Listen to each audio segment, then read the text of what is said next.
لو ما شفتش الجزء اللي فات والاجزاء اللي فاتت من حكاية لوفي فروح اتفرج عليها دلوقتي علشان تقدر تفهم بقية الحكاية. في الجزء اللي فات من حكاية لوفي شفنا بداية المعركة القوية جدا بين اليونكو وبين الجيل الأسوأ، واللي كانت معركة أسطورية ومليئة بالقتالات القوية، واللي كان اليونكو هم اللي مسيطرين فيها. وشفنا كمان تشوبر اللي على كل أعضاء التحالف من الفيروس بتاع كوين ووقوف تشوبر أمام كوين. وشفنا كمان أعضاء طاقم قبعة القش الباقيين اللي وقف كل واحد منهم قدام خصم قوي جدا من أتباع كايدو واستعد علشان يقاتلوا. وشفنا كمان الاغماد التسعه بعد ما فاقوا، وشفنا كمان تضحيه اشورا توجي، وكمان قتلهم لاوروتشي اللي اتضح ان هو لسه عايش، وكمان محاولتهم انهم يوصلوا لمومونوسكي علشان يساعدوه. وشفنا في النهايه ظهور قوه اليونكو وظهور طور الهجين بتاع كايدو، وايضا سقوط كاراتيه الجيل الاسوأ امام قوه اليونكو. فيا ترى يا ترى هو ايه اللي هيعملوا لوفي والباقيين امام قوه اليونكو كايدو واليونكو البيج مام الطاغيه؟ وهل هيقدروا ان هم ينتصروا عليهم ولا ايه اللي هيحصل بالظبط في تلك الحرب الأسطورية؟ تعالوا بينا نعرف مع بعضنا ونكمل بقية الحكاية. بعد سقوط قراصنة الجيل الأسوأ أمام اليونكو البيج مام واليونكو كايدو وظهور قوة اليونكو الحقيقية، بيتكلم كايدو مع لوفي والباقيين وبيقول لهم افتكرتكم هتكونوا أقوى من كده، لكن باين عليكم إن أنتم ضعفاء جدا. لوفي بيقف مرة تانية على رجله وبيقول لكايدو إن أنت فعلا قوي جدا، لكن إحنا مش هنستسلم أبدا هنا. كايدو بيتعصب من كلام لوفي وبيحاول إن هو يهاجمه، لكن لوفي بيتصدى لضربة كايدو وبيجمع هاكي الريو في إيديه وبيضرب كايدو وبيبعده بعيد عنهم. وبيتكلم لوفي وبيقول إن أنت فعلا قوي يا كايدو، لكن مهما حصل مش هنستسلم ابدا ومش هنسيبك تقتلنا كده بسهوله. لوفي بيفعل الهاك الملكي بتاعه في كل حته في المكان، والمكان كله بيتحول للون الاحمر، وبعدها بيفعل هاك الريو على جسمه وبينطلق ناحيه كايدو علشان يهاجمه. كايدو هو كمان بيفعل الهاك بتاعه وبيبدا ان هو يهاجم لوفي، ولوفي وكايدو بيبداوا ان هم يتبادلوا الضربات، والقتال بينهم بيكون مشتعل على الاخر. ضربه من لوفي على ضربه من كايدو، لكن البيج بام بتتدخل في وسط القتال وبتضرب لوفي بالشمس بتاعتها وبتطيره بعيد، وبتحاول انها تهاجم لوفي هي كمان، لكن زورو وكيلر بيتدخلوا وبيهاجموا البيج مام وبيتصدوا لهجومها قبل ما تهاجم لوفي. كايدو بيستغل ان لوفي وقع على الارض وبيهاجمه بهجوم من النيران، ومن قوه الهجوم لوفي بيطير في السماء، لكن كابتن كيد وترافراجون بيمسكوه وبيحدفوه ناحيه كايدو علشان يهاجم كايدو. لوفي فعلا بيضرب كايدو ضربه قويه جدا، لكن كايدو بيتصدر الضربه بتاعته وبيفعل الهاك بتاعه وبيضرب لوفي ضربه قويه جدا. لوفي بيحاول ان هو يتصدر ضربه كايدو، لكن ما بيقدرش ان هو يتصدى ليها، ومن قوه الضربه لوفي بيلزق في الارض وبيغمى عليه من قوه الهجوم. كابتن كيد وكيلر بيتضايقوا من اللي حصل للوفي وبيحطوا خطه علشان يتخلصوا منها من البيج مام، وبيبداوا على طول في تنفيذ الخطه ديت. كابتن كيد بقوه المغناطيس بيعمل صندوق قوي جدا من المعدن، وترافراجون له باستخدام تقنيه الروم بينقل السحابه الزوز بتاعه البيج مام جوه الصندوق دوت، وبيقدروا انهم يحبسوا السحابه بتاعتها. وبينطلق بعد كده زورو وكيلر ناحيه البيج مام، وبيهاجم زورو الشمس بتاعه البيج مام وبيبعدها بعيد البيج مام، وبيهاجم كيلر السيف بتاع البيج مام وبيبعده بعيد عنها هو كمان. وبتوع البيج مام على الارض بعد ما اخدوا منها كل اسلحتها، وبيستخدم كابتن كيد صواريخ وبيحدفها ناحيه البيج مام، لكن البيج مام ما بتتاثرش بصواريخه. وبتقرب البيج مام بسرعه كبيره من كيد وبتضربه ضربه قويه جدا في وشه، لكن كيد بيستعمل قوه ضربتها وبيعمل اسوره من المغناطيس حوالين ايديها وبيطيرها بعيد. وبيستخدم ترافراجون له تقنيه الروم وبيحرك صخره عملاقه وبيرزعها في وش البيج مام، وبيطير البيج مام اكتر واكتر. البيج مام بتحاول انها تستعيد توازنها وتقف على رجليها مره تانية، لكنها مش بتقدر والارض من تحتها بتتدمر بسبب هجوم كابتن كيد وترافراجون له وبتوع البيج مام من فوق الجزيره. الشمس بتاعت البيج مام بتحاول انها تطير ناحيه البيج مام وتساعدها، لكن زورو بيفضل يقطع فيها اكتر واكتر، وكمان السيف بتاع البيج مام كيلر عمال يهاجمه، والسحابه الزوس محبوس جوه الصندوق بتاع كابتن كيد. البيج مام بتفضل تقع من فوق الجزيره لحد ما بتقع في البحر وبتبدا انها تغرق. وفي نفس الوقت دوت بيكون كايدو لسه واقف قدام لوفي اللي واقع على الارض ومغمى عليه، وبيستعد كايدو علشان يهاجم لوفي وهو مغمى عليه ويخلص عليه،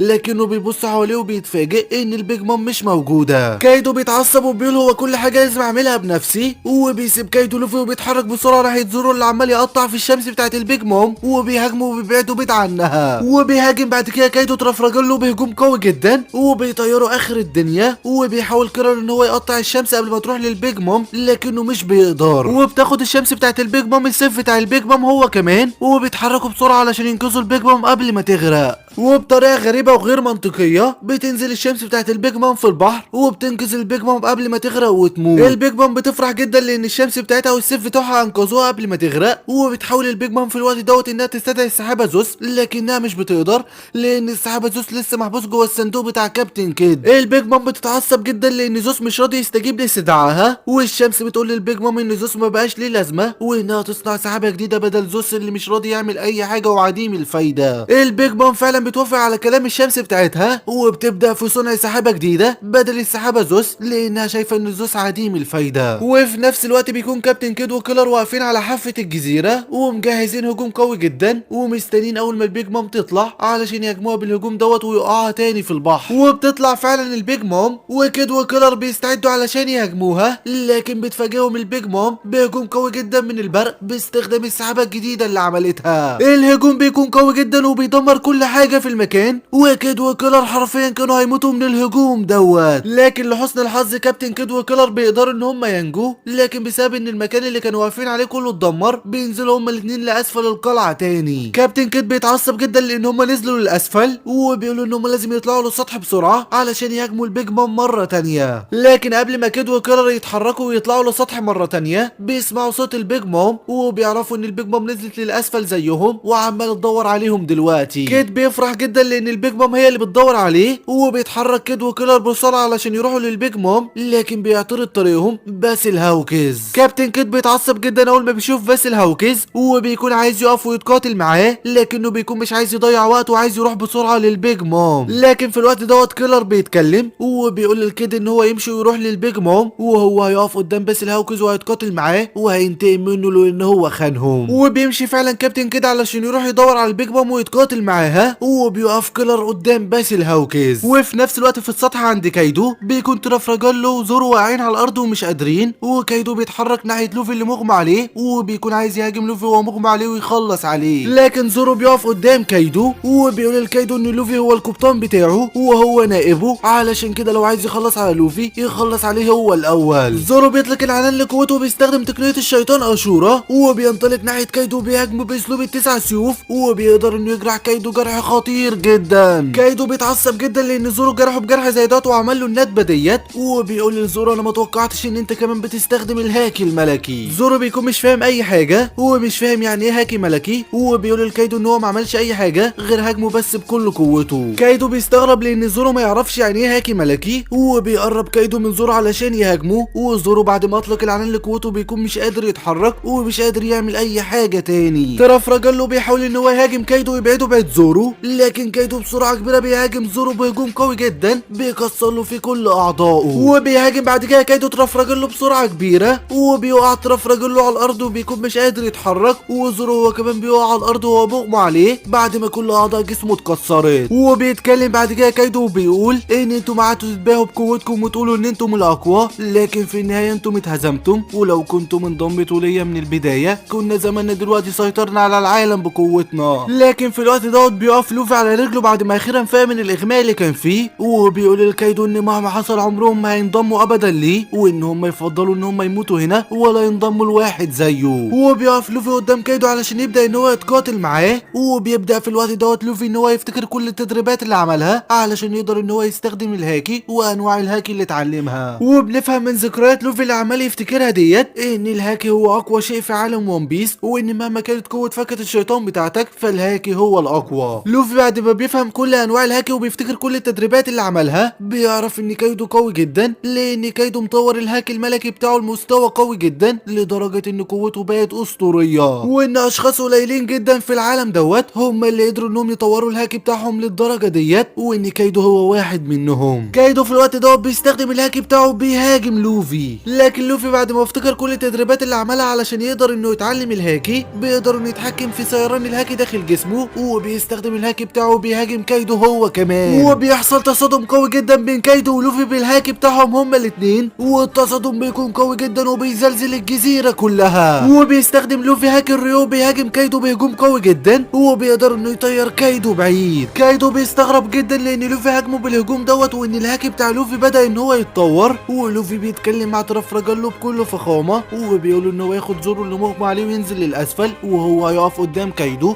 وهيخلص على كايدو هنا. معانا. وبيبدا لوفي على طول ان هو يتقاتل مع كايدو، وبيبدا كايدو ان هو يتقاتل مع لوفي، وبيبدا هما الاثنين ان هما يتبادلوا الضربات باستخدام الهاكي. وفي نفس الوقت دوت في الاسفل بتكون القتالات موجوده في كل مكان في القلعه، لكن وسط كل القتالات دولت بيكون في مجموعه من الاشخاص قاعدين وعمالين يراقبوا كل القتالات ديت. والاشخاص دولت هم السايفر بول اللي كانوا جايين لبلاد وانو علشان يحضروا حفله مهرجان النار بعد ما اوروتشي عزمهم عليها، لكنهم ما كانوش متوقعين ان حفله مهرجان النار هتتحول لحرب ومعركه دمويه بالطريقه ديت، وبيكونوا قاعدين عمالين يحللوا كل المعركه وكل اللي عمال يحصل. المهم في نفس الوقت دوت بنشوف ان شينوبو اخذت مومونوسكي واستخبت في احد الاماكن، وسابت ياماتو تقاتل جنود كايدو لوحدها. وبتفضل شينوبو ومومونوسكي مستخبيين في المكان دوت لحد ما بيتصل كينمون بشينوبو وبيسالها عن مكانها هي ومومونوسكي علشان يجي لها هو واوكيكو ويحموا مومونوسكي. شينوبو بتقول لكينمون على المكان اللي هم مستخبيين فيه، وبعدها بتقفل حلزون الاتصال وبتفضل قاعده هي ومومونوسكي مستخبيين في المكان دوت، لكن ما كانوش يعرفوا ان هم متراقبين. وفي نفس الوقت من الناحيه الثانيه بيكون سانجي عمال يتحرك في القلعه ومتوجه للطابق بتاع العرض، الطابق اللي موجود فيه تشوبر وبقيه الساموراي. لكن واثناء ما سانجي متوجه لهناك بيقابل في طريقه رافراجالو اللي معاه زورو اللي مغمى عليه من كتر الاصابات بعد ما نزلوا من فوق السطح، وبيدي رافراجالو زورو المصاب لسانجي، وبيقول له ان زورو عنده حوالي 30 عظمه مكسوره في جسمه، وان هو يثبت زورو على طاوله مستقيمه ويربط له كل اعضاء جسمه، ومن الافضل ان هو يخلي تشوبر يعالجه. سانجي بيستغرب لان هو اللي هيعمل كل دوت، لكن ترافراجالو بيقول له ان هو مش فاضي علشان يعمل كده، وان هو دلوقتي بيتوجه ناحيه البيج مام. وبيمشي فعلا ترافراجالو وبيسيب زورو المصاب مع سانجي، وبيتحرك بعد كده سانجي وبيروح لاحد الاماكن وبيربط لزورو كل جسمه زي ما ترافراجالو قال له. وفي الوقت دوت بيفوق زورو وبيستغرب لان سانجي هو اللي بيعالجه. سانجي بيقول زورو ان هو مش بيعالجه ولا اي حاجه، وانه بيربط له بس جسمه زي ما ترافراجالو قال له، وان هو بس مستغرب هو ازاي اتصاب كل الاصابات ديت. زورو بيقول لسانجي ان هو اتصاب كل الاصابات ديت من كايدو، وان كايدو فعلا قوي جدا، لكن دلوقتي لوفي واقف قدامه، وبين كده لوفي اكتشف طريقه جديده هيقدر انه يهزم بيها كايدو. زورو بيرجع يغمى عليه مره تانية، وسانجي بيشيله وبيبدا ان هو يتحرك بيه علشان يروح لتشوبر في طابق العرض. واثناء ما سانجي بيتحرك بيقابل في طريقه كاماماتسو وايزو اللي بيكونوا هم كمان رايحين لطابق العرض، فبيتحركوا هم الاربعه مع بعضيهم علشان يروحوا كلهم لطابق العرض. وفي نفس الوقت في طابق العرض عند تشوبر والساموراي بيكون ماركو واقف قدام كينج وعمال يتقاتل معاه قتال قوي جدا، وبيكون تشوبر واقف قدام كوين، وبيتكلم تشوبر مع كوين وبيقول له ان هو مش هيسامحه ابدا بسبب استخدامه الفيروس في قتل الجميع، وهيعاقبه بسبب كل اللي عملوه. وبيبدا تشوبر ان هو يتقاتل مع كوين ويضربه ضربات قويه على وشه، لكن كوين ما كانش بيتاثر بالضربات ديت، ودوت طبعا بسبب فرق القوه اللي ما بينهم. وبيفضل تشوبر واقف قدام كوين وصامت قدامه برغم قوه كوين الكبيره، لحد ما بيوصل للمكان بيروس اللي بينضم لكوين، وبيبدا ان هو يهاجم تشوبر بسهام من الحلوى. تشوبر بيبدا ان هو يعاني في القتال ضد اتنين من اقوى الاشخاص كوين وبيروس، لكن بيفضل صامت وبيفضل كمان يحمي الساموراي من سهام الحلوى ديت، وبيكون مش عايز يستسلم. وفي نفس الوقت من الناحيه التانيه بنشوف نامي واسوب واوتاما وهم راكبين على الكلب بتاع اوتاما وعمالين يجروا من بيج وان والتي اللي برضك لسه عمالين يجروا وراهم. وبتفضل نامي واسوب واوتاما يجروا بكل سرعتهم لحد ما بيقابلوا في طريقهم البيج مام. البيج مام اول ما بتشوف نامي واسوب بتعرف ان هم من اعضاء طاقم قبعه القش وبتستعد علشان تخلص عليهم، ونامي واسوب بيكونوا مرعوبين ومش عارفين يعملوا ايه. لكن اوتاما بتقف قدام البيج مام وبتمنعها انها تهاجم نامي واسوب، وبتتكلم اوتاما مع البيج مام وبتقول لها ان انت ما كنتش فاقده الذاكره، انا اهتميت بيكي واكلتك اكل كتير. البيج مام فعلا بتفتكر اوتاما وبتفتكر ان اوتاما اديتها اكل ما كانت فاقده الذاكره، ومش بترضى البيج مام انها تهاجم نامي واسوب زي ما اوتاما قالت لها، وبتكون البيج مام عايزه تاخد اوتاما علشان تحميها. لكن بيوصل للمكان في الوقت دوت بيج وان اللي بيبدا على طول ان هو يهاجم اوتاما. البيج مام بتتعصب جدا اول ما بتلاقي ان بيج وان بيهاجم اوتاما صديقتها، وبتستخدم البيج مام قبضه قويه وبتضرب بيها بيج وان بتزلزل بيها الجزيره كلها، وبيج وان بينتهي. اوتاما ونامي واسوب بيتصدموا لان البيج مام هاجمت بيج وان برغم ان بيج وان من اتباع كايدو وكمان في صفها. وبتوصل في الوقت دوت للمكان قلتي اللي اول ما بتشوف اخوها بيج وان واقع على الارض بتتعصب جدا وبتبدا انها تهاجم اوتاما ونامي واسوب مره تانية زي ما اخوها هاجمهم. وطبعا البيج مام بتتعصب اول ما بتلاقي ان قلتي بتهاجم اوتاما وبتضربها، وبتستخدم البيج مام واحده من اقوى تقنياتها وبتهاجم قلتي وبتخلص عليها زي اخوها. نامي واسوب واوتاما بيتصدموا اول ما بيلاقوا ان البيج مام خلصت على قلتي بضربه واحده، وبيطلعوا هم الثلاثه يجروا من البيج مام، وبيكونوا خايفين ان البيج مام تخلص عليهم هم كمان. لكن البيج مام بتفضل تجري وراهم وبتكون عايزه تاخد اوتاما علشان تحميها لانها معتبراها صديقتها، لكن اوتاما ما بترضاش تروح مع البيج مام. البيج مام طبعا بتتعصب جدا لان اوتاما مش راضيه تروح معاها، وبتستعد البيج مام عشان تخلص على على اوتاما ونامي واسوب. لكن بيظهر قدام البيج مام في الوقت دوت السحابه زوس بعد ما اتحرر من الصندوق اللي كان فيه، وبيعتذر من البيج مام لان هو اتاخر عنها، وبيقول لها ان هو رجع علشان يساعدها. لكن البيج مام بتفاجئ زوس انها صنعت سحابه تانية جديده غيره، وبتقول ان هو مبقاش واحد من اسلحتها وان هي تسحب روحه دلوقتي. زوس بيتصدم وبيخاف جدا، وبيطلع يجري من البيج مام مع اوتاما والباقيين، وبيفضل زوس وهو بيجري يتكلم مع نامي ويطلب منها انها ترجعه ليها تاني وتخليه السلاح بتاعها. لكن نامي بترفض انها تاخد زوس، وبتقول ان هو حاول ان هو يهاجمها قبل كده علشان كده مش هترجعه ابدا تاني ليها. زوس بيتصدم اول ما بيلاقي ان نامي هي كمان استغنت عنه، وبيحاول ان هو يقف قدام البيج مام ويتقاتل معاها، لكن البيج مام بتمسكه وبتكون على وشك انها تسحب روحه. لكن نامي اللي بيصعب عليها زوس بتحاول انها تساعده قبل ما البيج مام تخلص عليه، لكن البيج مام بتخلص على زوس وزوس بيموت. نامي بتتصدم وبتحاول انها ترجع تكمل هروب هي واسوب واوتاما، لكن البيج مام بتقدر انها تحاصرهم هما الثلاثه، وبتستعد علشان تهاجمهم بهجوم قوي وتخلص عليهم. لكن بيوصل في الوقت دوت للمكان كابتن كيد اللي بيتصدى لضربه البيج مام اللي كانت هتصيب بها نامي والباقيين، وبيضرب كابتن كيد البيج مام وبيبعدها بعيد عنهم. وبيقول كابتن كيد لنامي واسوب واوتاما انهم يمشوا من هنا، وهو هيقف قدام البيج مام، وفعلا نامي واسوب واوتاما بيمشوا من المكان، وبيوصل في الوقت دوت للمكان كمان ترافراجالو، وبيقف جنبا الى جنب كابتن كيد. البيج مام بتتعصب اول ما بتشوف ان كيد ولو واقفين قدامها، وبتقول انتوا اكيد سبتوا لوفي يقاتل كايدو، لكن ما تحلموش لان كايدو هو اللي هينتصر، ومستحيل اي حد فيكم يقدر انه يهزم كايدو. لكن ترافراجالو وكابتن كيد بيقولوا لها مالكيش دعوه بلوفي ولا ليكي دعوه بكايدو، وخليكي دلوقتي في نفسك لان احنا الاتنين هنخلص عليكي. البيج مام بتتعصب جدا من كلامهم، وبتفعل القوه بتاعتها وبتستعد علشان تقاتلهم. وفي نفس الوقت دوت بنشوف ان جزيره اوناجاشيما اللي طايره في السماء دخلت على حدود بلاد وانو، وخلاص فاضل لها شويه وقت قليل وتوصل لعاصمه الزهور وتستقر هناك. وفي نفس الوقت في عاصمه الزهور وفي انحاء بلاد وانو بيكون كل اهالي بلاد وانو عمالين يحتفلوا بمهرجان النار، وما عندهمش اي فكره ان في حرب دلوقتي شغاله. ومن الناحيه التانيه في السطح بيكون لوفي وكايدو بداوا القتال ضد بعضيهم، وبيبدا لوفي ان هو يضرب كايدو ضربات قويه جدا، لكن كايدو بيتصدى لكل ضرباته، وبيضرب كايدو لوفي ضربه قويه جدا مغلفه بالهاكي، لكن لوفي بيتصدى للضربه دي باستخدام الهاكي هو كمان، وبيحصل تصادم قوي جدا بين الهاكي بتاع لوفي والهاكي بتاع كايدو. لكن كايدو طبعا الهاكي بتاعه هو اللي اقوى، وبيقدر انه يضرب لوفي ويطيره بعيد، لكن لوفي بيرجع يقف مره تانية على رجله، وبيكبر ايديه لحجم كبير وبيغلفها بالهاكي، وبيضرب كايدو ضربه قويه، وكايدو هو كمان بيضرب لوفي ضربه قويه في نفس الوقت، وهما الاثنين بيضربوا بعضيهم ضربه قويه، وهما الاثنين بيطيروا بعيد من قوه الضربه. وبيتكلم كايدو وبيقول ان هو واجه كل الاشخاص اللي اتقال عليهم ان هم اقوى منه وهزمهم كلهم لحد ما اتقال عليه ان هو الاقوى، وان كونه الاقوى ديت حاجه ممله جدا لان بقوته الكبيره مفيش اي حد قادر ان هو يهزمه، ودوت اللي مخليه بيحس بالملل ومش قادر ان هو يستمتع باي قتال. وان برغم كل الضرب اللي انت ضربتوني دوت يا لوفي الا ان انا برضك مش حاسس بالمتعه، ومش حاسس بالمتعه خالص في القتال، ودوت لان في فرق كبير جدا بين قوتنا، علشان كده استسلم لان انت اصلا ضعيف جدا، وان انت لو فضلت يا لوفي تقاتل وحاولت ان انت تهزمني فهتكون نهايتك هي الموت، وان خلاص كل حاجه هتنتهي النهارده، وان عشيره الكوزوكي هتنتهي، وكمان بلاد وانو هتنتهي وهتبقى اسمها اونوجاشيما الجديده. لكن لوفي بيقف على رجله وبيحاول ان هو يهاجم كايدو، لكن كايدو بيتصدر ضربته وبيضربه ضربه قويه جدا وبيلزقه في الارض، لكن لوفي بيقف على رجله مره تانية وهو بيقول ان بلاد وانو مش تنتهي، وكمان عائله الكوزوكي مش تنتهي، وهو كمان مش هينتهي لان هو هيبقى ملك القراصنه. وبيرجع لوفي ان هو يتقاتل مع كايدو مره تانية، وبيبدا لوفي وكايدو ان هم يتبادلوا ضربات قويه جدا مع بعضيهم، لكن كايدو بيكون مش بيتصدى لاي ضربات لوفي لان ضربات لوفي بالنسبه له ولا اي حاجه، وبيضرب كايدو لوفي بالمطرقه بتاعته وبيوقعه على الارض، وبيفضل يضرب في لوفي ضربات قويه جدا وهو واقع على الارض لحد ما بينزف لوفي دم من كل حته في جسمه، لكن لوفي بيقف على رجله مره تانية وهو مبتسم وبيكون مستمتع جدا بالقتال، وكايدو بيفضل يضحك اول ما بيشوف لوفي مبتسم، وبيقول له متوقعتش ان انت تكون مبسوط بالقتال كده، وبيبدا لوفي ان هو يهاجم كايدو، وكايدو بيبدا ان هو يهاجم لوفي، وبيبداوا ان هم يتبادلوا ضربات قويه جدا مع بعضيهم وضربات من مستوى تاني من القوه، لكن ولوفي وكايدو عمالين يتقاتلوا فجاه لوفي بيختفي، وكايدو بيتكلم وبيقول لم اتوقع ان ينتهي الامر بهذه السرعه، انت ايوه يا لوفي قدرت ان انت تستخدم مستوى متطور من الهاكي، وكمان قدرت ان انت تغلف كل جسمك بالهاكي، لكن دوت سلاح مش لازم تعتمد عليه والهاكي بتاعك اصلا ضعيف، انا معرفش ازاي انت كنت متوقع ان انت عايز تهزمني وكان عندك امل كبير كده، لكن الغلط مش غلطك، الغلط غلطي علشان اديتك الامل دوت من البدايه، كان لازم ما خلكش تحس بالامل دوت، وكان لازم اقطع راسك واخلص عليك في اول مره شفتك فيها. كايدو بيرجع لهيئته البشريه من تطور تشوبر الهجين بتاعه وبيقول برغم كل اللي انت عملته دوت يا لوفي الا ان انت عجزت ان انت تكون الجو بوي. وفي نفس الوقت دوت بنشوف لوفي اللي مغمى عليه وهو بيقع من فوق جزيره اونوجاشيما لحد ما بينزل في البحر وبيبدا ان هو يغرق. كايدو اللي لسه واقف على السطح بيتكلم مع البنت اللي عندها عيون كتير في حلزون الاتصال وبيقول لها انها تنشر خبر هزيمه لوفي قدامه وكمان تقول له على مكان مومونوسكي علشان يقتله ويخلص عليه هو كمان. البنت فعلا اللي عندها عيون ديت بتقول لكايدو على مكان مومونوسكي وكايدو بيتحرك علشان ينزل من السطح ويروح لمومونوسكي ويخلص عليه. وفي نفس الوقت في الاسفل بنشوف تشوبر اللي لسه واقف قدام كوين وواقف قدام بروس وعمال يستحمل كل ضرباتهم القويه وواقف بكل قوه قدامهم وبيفضل تشوبر يتقاتل مع كوين بكل قوته ويتلقى كل ضربات بروس. لكن فجاه بتظهر على المنصه قدام تشوبر وقدام كل الساموراي البنت معين واحده اللي عامله زي الاذاعه وبتتكلم وبتذاع في كل انحاء جزيره اونوجاشيما ان معركه السطح اللي حصلت بين لوفي وكايدو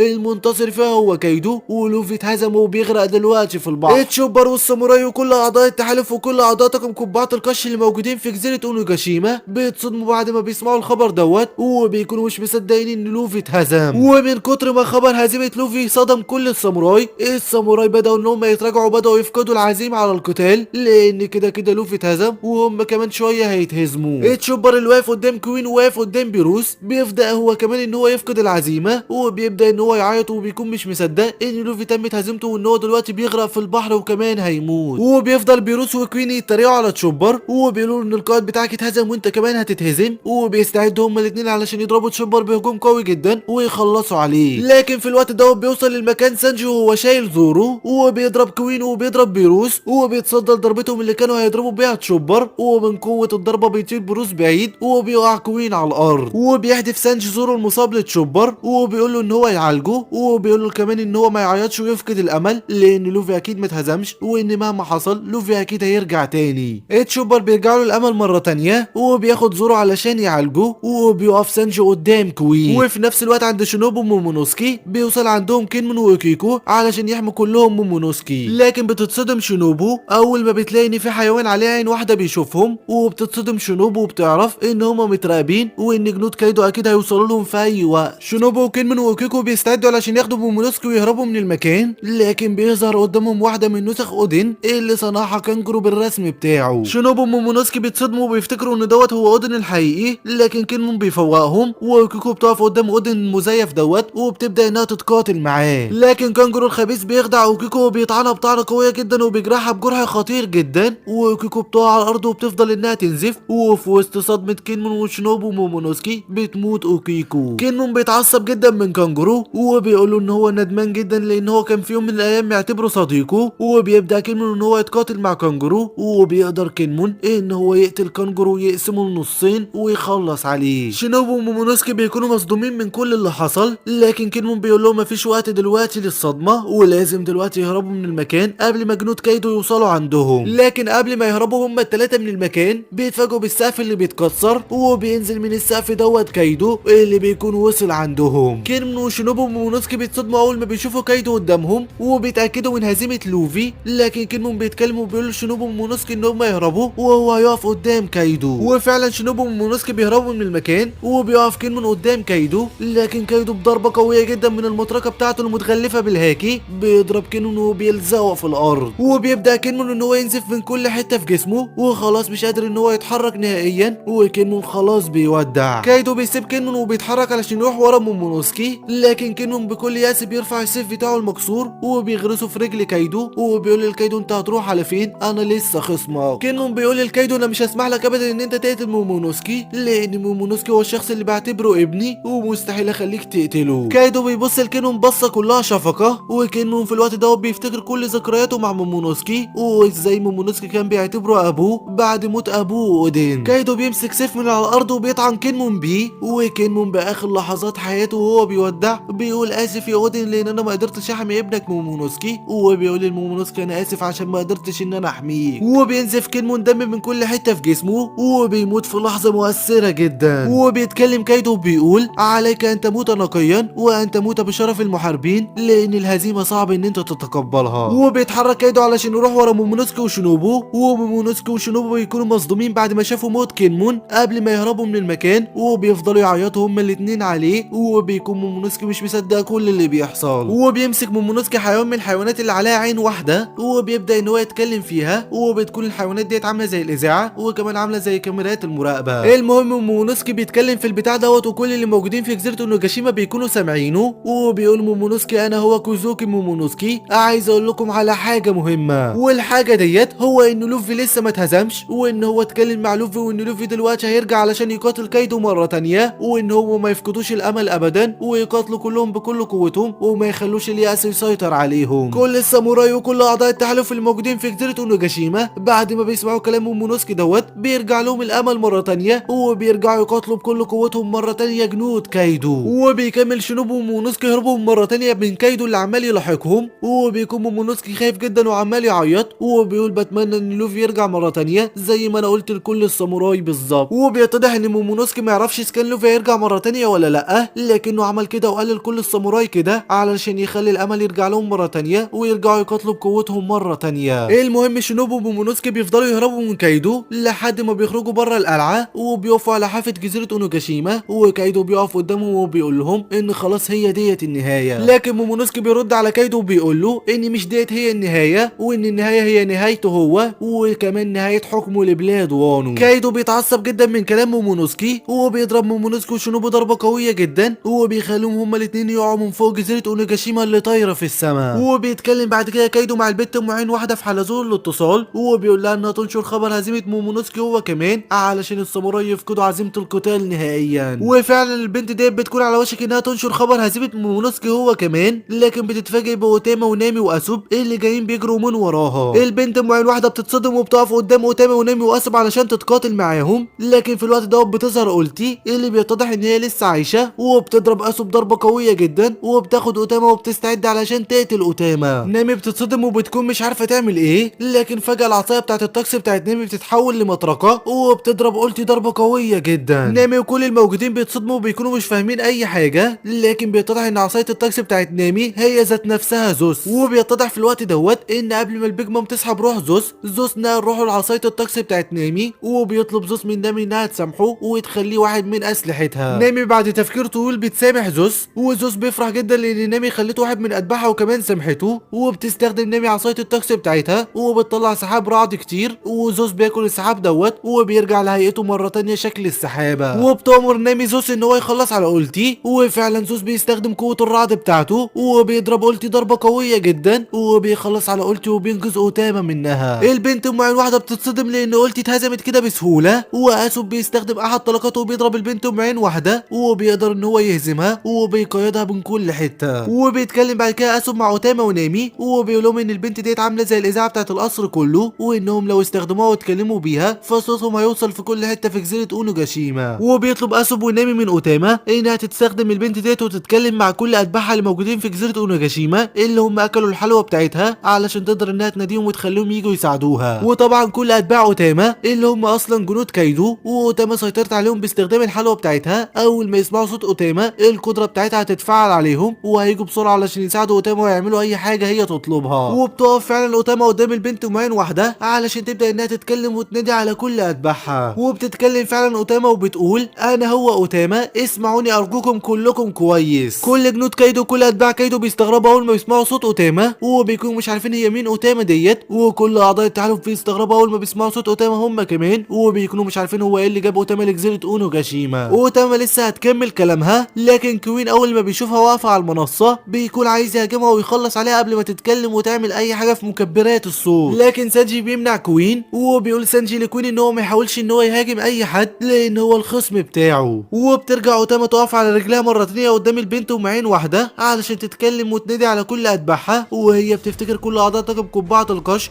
وكل الاشخاص اللي موجودين في المعركه وعمالين يقاتلوا بكل قوتهم. وبتقول اوتاما باعلى صوتها انها لازم تساعد الجميع ولازم كمان تساعد اخوها لوفي، وبتنادي اوتاما على كل اتباعها اللي موجودين في جزيره اونوجاشيما وبتقول لهم تعالوا ساعدوني. وفعلا كل اتباع كايدو اللي اكلوا الحلوى بتاعت اوتاما الحلوى بتشتغل عليهم وبتخليهم كلهم يسمعوا كلام اوتاما ويعملوا اللي هي هتقول لهم عليه. وبتكمل اوتاما كلامها وبتقول لكل اتباعها انهم يساعدوا الساموراي ويساعدوا اعضاء طاقم قبعه القش في المعركه ويقاتلوا كل جنود كايدو. وفعلا اتباع اوتاما واللي عددهم كبير جدا بيبداوا انهم يساعدوا اعضاء التحالف في المعركه وبيبداوا انهم يقاتلوا كل جنود كايدو كايدو، والمعركة حرفيا اتقلبت 180 درجة. القتالات بتبدأ انها تشتعل في كل حتة في جزيرة اونوجاشيما، وكل اعضاء التحالف هم اللي ليهم الافضلية بسبب اتباع وتم اللي عمالين يساعدوهم في القتالات. اتباع كايدو وجنود كايدو بيبدأوا ان هم يتراجعوا، وكل موازين المعركة اتغيرت حرفيا، ودلوقتي اعضاء التحالف هم المتقدمين. اعضاء طاقم قبعة القش كلهم واقفين قدام خصوم قوية جدا، ومومونوسكي وشينوبو وقعوا من فوق جزيرة اونوجاشيما، ولوفي عمال يغرق في البحر. برغم تغير موازين المعركة الا ان الامور عمالة تزداد سوء اكتر واكتر، وما نعرفش اذا كان لوفي هيقدر انه يخرج من البحر ولا هيغرق ويموت. ويا ترى هو ايه اللي هيحصل بعد كل اللي حصل دوت واللي عمال يحصل، ويا ترى هو ايه اللي مستنينا تاني؟ إيه، استنونا في الجزء القادم من حكاية لوفي، وما تنسوش تصلوا على الرسول صلى الله عليه وسلم، والسلام.